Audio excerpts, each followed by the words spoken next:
हम मनुष्यों पर कौन कौन से ऋण होते हैं? मनुष्य इस धरती पर बाकी सभी जीवों से अलग होता है। उसके पास विवेक और धैर्य जैसे कई गुण होते हैं जो उसे बाकी जीवों से अलग बनाते हैं।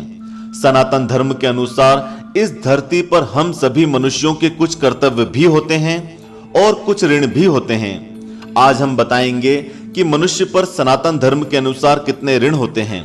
लेकिन आगे बढ़ने से पहले धर्म एवं रोचक जानकारियों से जुड़े रहने के लिए चैनल को अभी सब्सक्राइब करें और बेल आइकन दबाकर ऑल वाला नोटिफिकेशन जरूर दबाएं।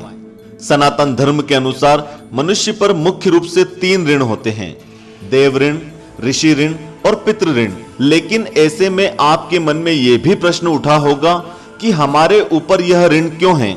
हमने ऐसा क्या किया जो हम कर्जदार हो गए?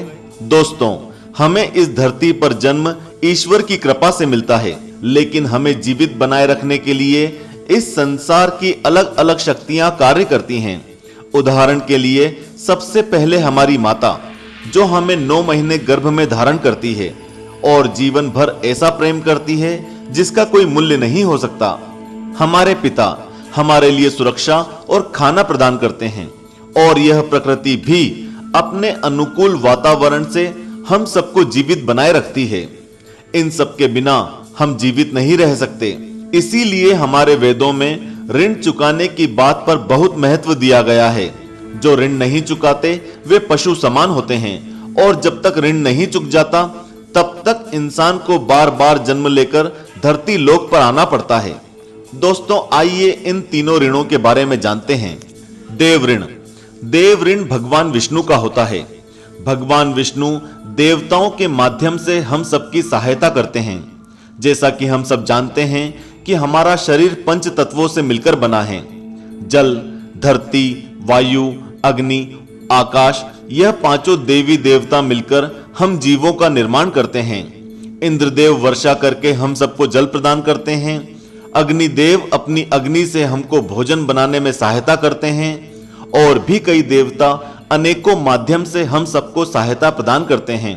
और यह सब भगवान विष्णु की कृपा से होता है, क्योंकि वे इस जगत के पालनहार हैं। इसलिए देव ऋण भगवान विष्णु का होता है।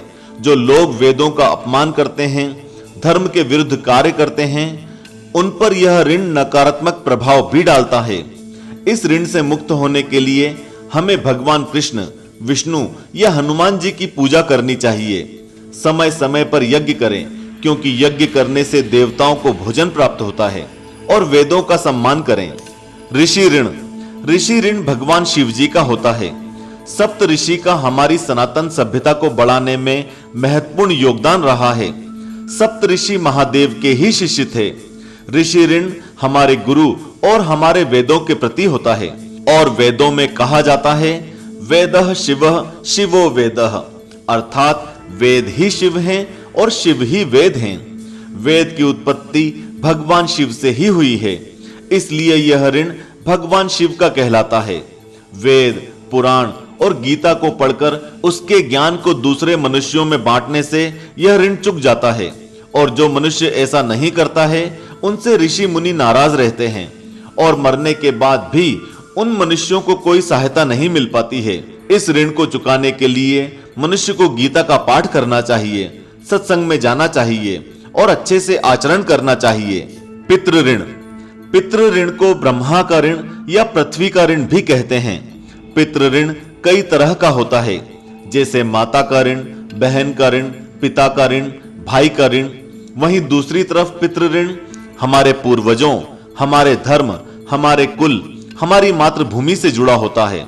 इसका महत्व हमारे पूर्वजों से ज्यादा जुड़ा होता है। पितृ पक्ष में अपने पूर्वजों के लिए पूजा पाठ, श्राद्ध कर्म एवं तर्पण के द्वारा लोग पितृ ऋण से मुक्ति पाते हैं। तो यह थे दोस्तों वे 3 ऋण जो हर मनुष्य के ऊपर होते हैं और इन्हें चुकाए बिना इंसान की मुक्ति नहीं हो पाती। इनके अलावा माता का ऋण एक ऐसा ऋण है जो कोई भी इंसान चुका नहीं सकता। इन ऋणों के द्वारा भगवान हमें यह सीख देते हैं कि हमें अपने आसपास की हर प्रत्यक्ष और अप्रत्यक्ष शक्तियों के प्रति आभार रखना चाहिए और यह सीखना चाहिए कि जीवन चलाने में सभी का साथ जरूरी होता है। आपका इस विषय में क्या कहना है?